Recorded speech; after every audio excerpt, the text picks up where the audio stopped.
36장은 에서의 족보가 나와요. 에서는 야곱의 형제라고 했어요.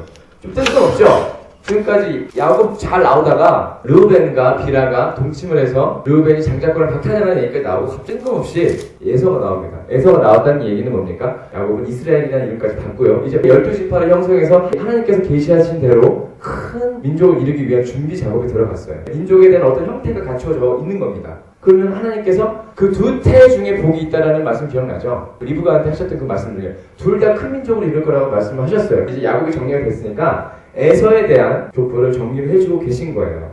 자, 사전을 보시면 될 것 같아요. 아단은 에스리바스를 에서에게서 낳았고 바스맛은 루엘을 낳았고 오홀리바마는 여호수아 알라가 고라를 낳았으니 여기서 에서 족보를 보시면은 에서는 일단 세 철을 갖습니다. 바스맛과 아다와 오홀리바마인데요. 여기서 에서가 했던 잘못 중에 가장 큰 잘못이 2절에 보시면 에서가 가나안 여인 중 헷 족속 엘론의 딸 아다와 힐 족속 시몬의 딸인 아다의 딸 오홀리바마를 자기 아내로 맞이하고 라는 얘기가 있어요. 가나안 여인을 택했다는 얘기가 나옵니다. 시족 사회에서 가나안 여인을 택한다라는 것은 하나님의 범주에 들어가지 않겠다라는 잠정적인 표현이기도 하고요. 26장 34절에 보면 에서가 첫 번째로 결혼을 한 얘기가 나와요.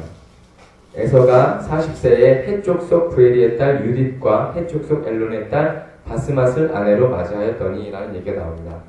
이거를 체크를 해주세요. 헷 족속은 그 가나안 족속 중에 한 족속이에요. 네, 그런 것이 되고, 자 28장을 또 보실게요. 8절에 보시면 에서가 또 본즉 가나안 사람의 딸들이 그의 아버지 이삭을 기쁘게 하지 못하는지라 라는 얘기가 나오죠. 기억나시죠? 이렇게 돼서 에서가 누구를 찾아간다고요? 9절에 보시면 에서가 이스마엘에게 가서 그 본초들 외에 아브라함의 아들 이스마엘의 딸 느바요스의 누이 마할랏을 아내로 맞이하였더라. 처음에 가나안 여자를 자기 처로 받아들였다가 이것이 자기 길이 아닌 걸 깨달아요. 그래갖고 다시 이스마엘의 딸들을 데리고 오죠. 이렇게 해서 혈족을 이어나가려고 하는 어떻게 보면 에서가 노력하는 모습 보여주고 있습니다. 그걸 보시고 36장을 보시면 좀 더 이해가 잘 되실 거예요. 자, 이렇게 쭉 가시고요. 12절 보실게요. 에서의 아들 엘리바스의 첫 딥나는 아말렉을 엘리바스에서 낳았으니 아말렉 기억나시죠? 아말렉. 골리앗이 아말렉에서 나온 거죠. 이 엘리바스는 에서의 장자입니다. 4절에 보시면 아다는 엘리바스를 에서에게서 나왔고 그것만 알고 계시면 돼요. 자, 그 다음에 6절에서 볼게요. 에서가 자기 아내들과 자기 자녀들과 자기 집의 모든 사람과 자기의 가축과 자기의 모든 짐승과 자기가 가나안 땅에서 모든 재물을 이끌고 그의 동생 야곱을 떠나 다른 곳으로 갔으니 세일산으로 갔겠죠. 두 사람의 소유가 풍부하여 함께 거주할 수 없음이러라. 그 다음에 8절에 이에 에서 곧 에돔이 세일산에 거주하니라. 이제 에서가 인정을 합니다. 하나님께서 야곱을 선택하셨다는 걸 이제 인정을 해요. 하나님께서 야곱에게 하신 계시가 있고 그것이 이루어지기 위해서는 내가 야곱과 떨어져야 된다라는 것을 알게 되고 자기가 더 이상 가나안 땅에 머물 수 없다는 걸 알게 됩니다. 그래서 에서가 알아서 세일산으로 가죠. 쭉 넘어가시면은 31절에 보시면 이스라엘 자손을 다스리던 왕이 있기 전에 에돔 땅을 다스리던 왕들이 이러하니라.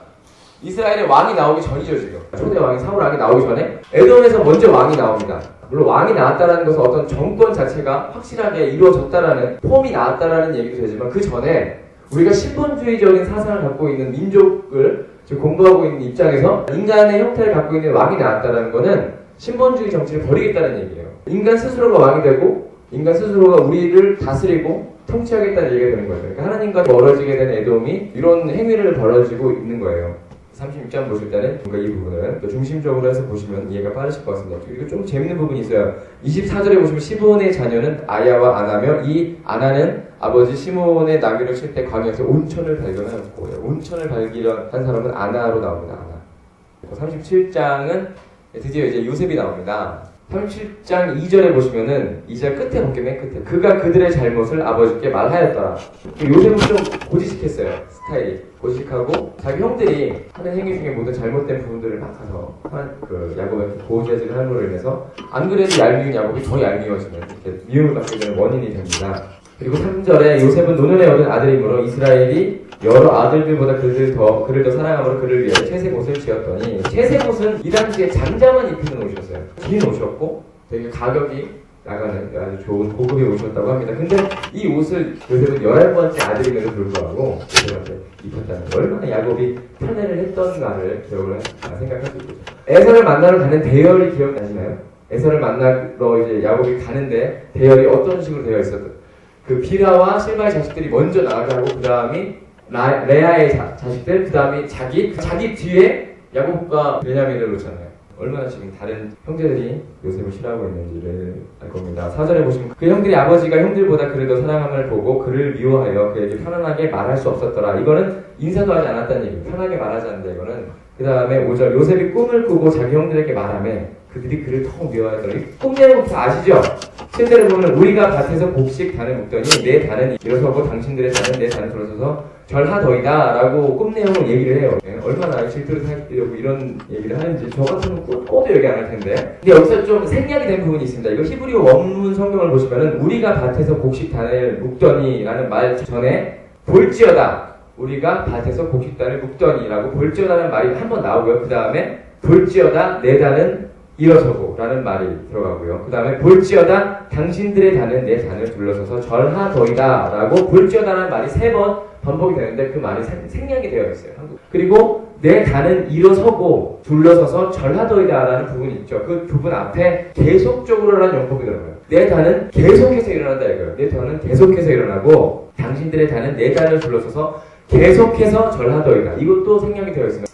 이거는 짧게 얘기를 하면은 이 꿈에 대한 예언은 나중에 42장이 나와서 이제 요셉이 애굽의 총리가 돼서 형들이 와서 자기한테 절을 하는 내용도 예언이 이루어지는 성취가 되지만 더 멀리 보면은 그리스도에 대한 예언의 성취도 볼 수 있는 거예요. 굳이 요셉을 연속적으로 절할 이유가 없거든요.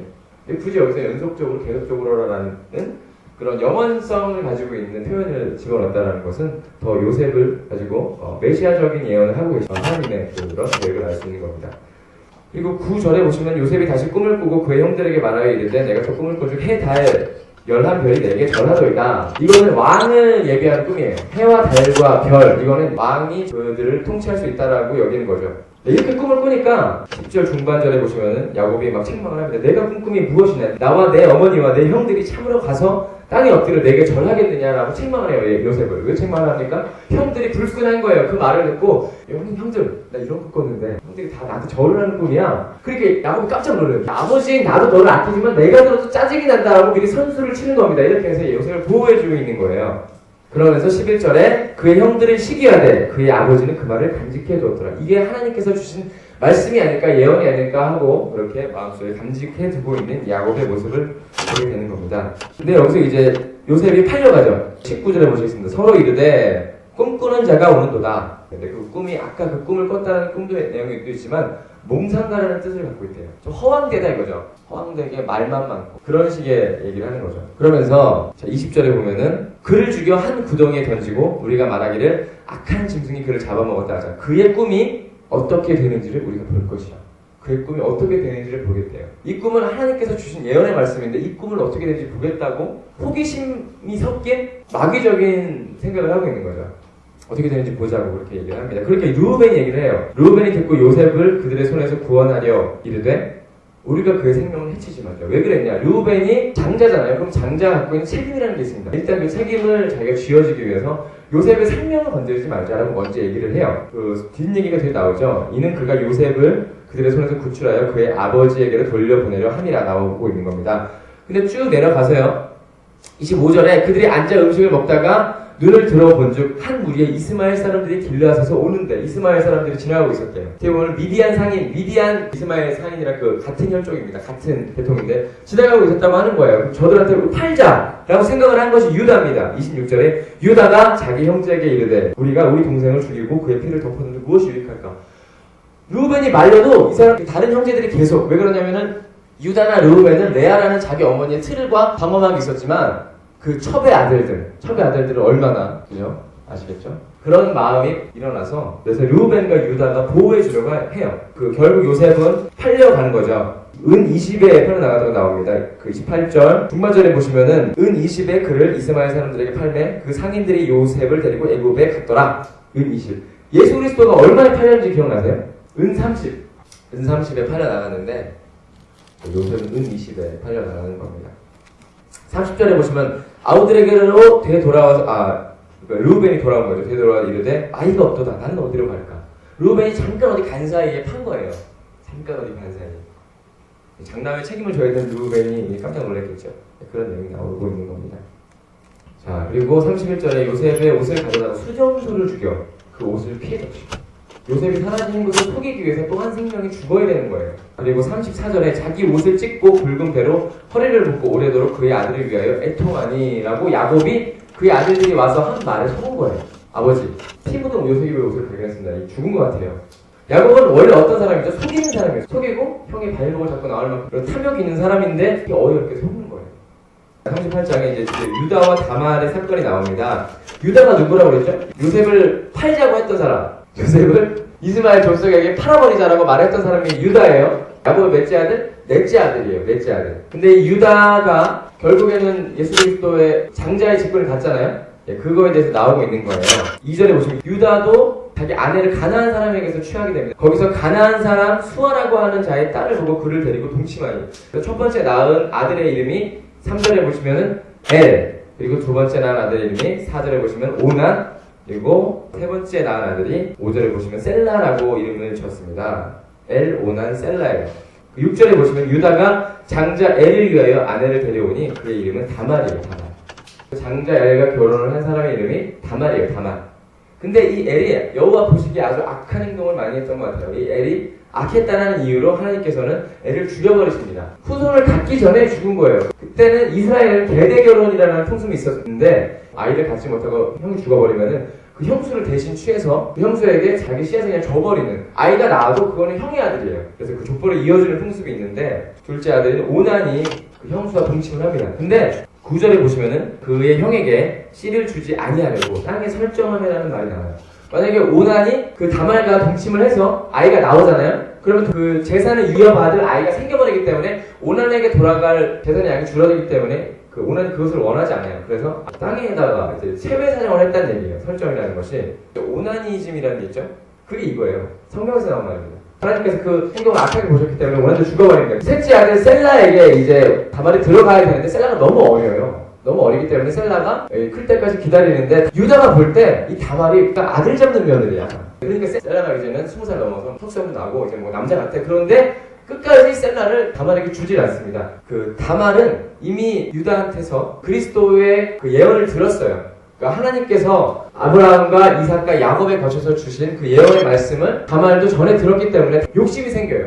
야곱과 같은 욕심이 생겨요. 내가 그 메시아의 조상이 되고 싶다. 그래서 끝까지 셀라를 달라고 기다리는데 안 주시니까 어떤 일을 벌이냐면 지내다가 유다의 아내가 죽어. 유다의 아이가 쳐서 죽는데 근데 유다가 정욕이 이끌어서 사창가를 갈 일이 생깁니다. 다말이 자기 아버지가 오신다라는 그 말을 듣고 거기에 옷을 곱게 차려입고 얼굴을 가린다고 여기서 서 있습니다. 가서 유다가 오늘 밤 나와 동침하자고 이제 그 여자를 사죠. 근데 그 여자가 다말인지를 모르고 사는 거예요. 여자를 사는 값으로 뭐 양, 염소를 달라고 하는데 지금 당장 그것이 있지 않으니까 그것의 담보물로 유다가 다말한테 맡기는 것이 있어요. 17절에 보시면은 유다가 이르되 무슨 담보물을 내게 주랴? 그가 이르되 당신의 도장과 그 끈과 당신의 손에 있는 지팡이로 하나 이겁니다. 도장, 끈, 지팡이 이거는 도장은 당시의 주민등록증 같은 거였어요. 이렇게 원통형의 물건이었는데 이게 진흙을 이렇게 개어가지고 거기다가 쭉 그리면은 진흙에 글자가 새겨지고 그림이 새겨지는 거예요.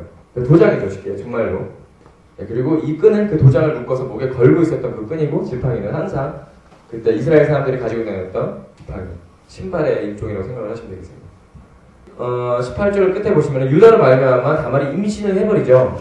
24절에 보시면은 내 며느리 다말이 중간에 보시면은 내 며느리 다말이 행음하였고 그 행음함으로 말미암아 임신하였다는 소식이 들어요. 석 달쯤 지난 다음에 얘기거든요. 이제 다말이 배가 조금씩 불러오니까 주변에서 야 다말이 셀라를 주지도 않았는데 아직 남편이 있지도 않은 상태에서 배가 불러오고 있다. 야 제가 행음했구나. 그거를 눈치를 채고 유다한테 가서 고자질을 합니다. 유다가 이르되 그를 끌어내 불사르라.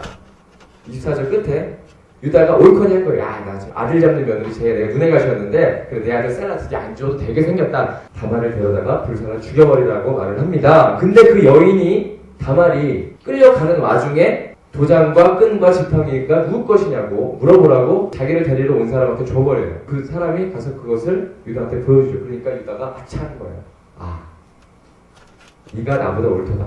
나는 정욕 때문에 그 사창가에 가서 여자를 샀지만 너는 그리스도의 계보를 잇기 위해서 오히려 내가 너한테 알려준 것인데 내가 그것을 숨기고 못하게 막고 있었는데 너는 오히려 나를 이기고 네가 나와 동침함으로 그 역사를 이루어 가려고 하는구나. 내가 너한테 졌다라고 말을 하는 거예요.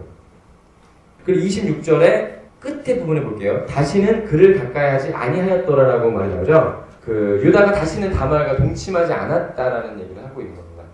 하나님께서 역사를 하시기 위한 단발적인 그런 사건이라는 것을 얘기를 해주고 있는 거죠. 그렇게 해서 다말이 임신을 했을 때 쌍둥이를 뵙니다. 쌍태라고 나오죠. 27절에 해산할 때 보니 쌍태라. 28절에 해산할 때 손이 나오는지라. 탐토가 이르되 이는 먼저 나온 자라 하고 그 먼저 나온 손에다가 빨간 실을 홍색 실을 감았대요. 근데 갑자기 그 호식이 쑥 들어가고 다른 애가 먼저 나온 거예요. 29절에 그 손을 도로 들이며 그의 아우가 먼저 나왔대요. 아우가 먼저 나오니까 삼파가 이르되 내가 어찌하여 퍼트릭 먼저 나오느냐 하였으므로 그의 이름을 베레스라고 불렀다고 합니다. 그리고 나중에 나온 사람을 홍색 실을 감았다는 뜻으로 세라라고 했대요. 이것도 하나님께서 야곱과 에서에게 보여주었던 그런 역사랑 비슷한 역사가 일어나고 있는 거죠. 그 동생이 그 형의 권리를 깨고 막 먼저 나오는 거야. 하나님께서는 낮은 자를 항상 쓰신다는 거. 지금 역사를 통해서 계속 보여주고 계신 거예요. 그거를 인지하고 계셔야 되는 겁니다. 그 인지가 돼야 이해가 되는 거예요. 그러면은 여기 38절에 유다와 다말 얘기가 끝나고 다시 39장으로 넘어가서 다시 요셉으로 넘어옵니다. 38장 내용은 상당히 중요한 내용이에요. 사실 뭐 내용상으로 봤을 때 그다지 연관성은 없거든요. 요셉 얘기에서 뜬금없이 이 유다 얘기를 하고 넘어가는 건 이 안에 엄청난 부속사적인 메시지가 들어있기 때문인데 여러분은 별로 관심은 없겠지만 내용이 들어있기 때문이에요. 하나님께서 이런 내용을 굳이 이 자리에다가 꾸며 넣으신 이유에 대해서 좀 묵상을 해보시면 좋겠습니다.